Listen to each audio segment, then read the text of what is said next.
The Poly Studio X50 ships with the Studio X50 video bar, power supply and cable, LAN cable, HDMI cable, magnetic lens cap, and wall mount.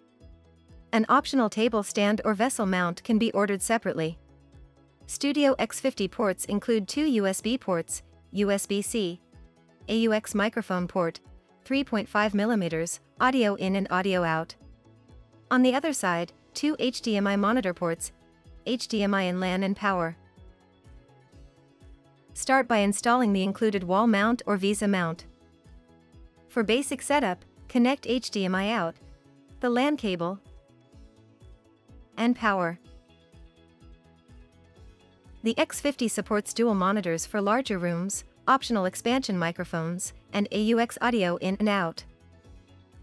Upon boot up, users will go through the out-of-box setup. The system will be set up via the web interface.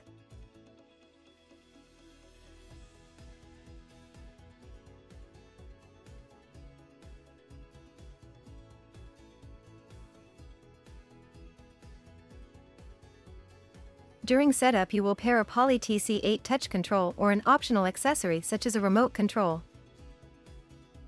For more information on pairing the TC8, watch our videos on pairing the TC8 with either Poly Video or Zoom Rooms.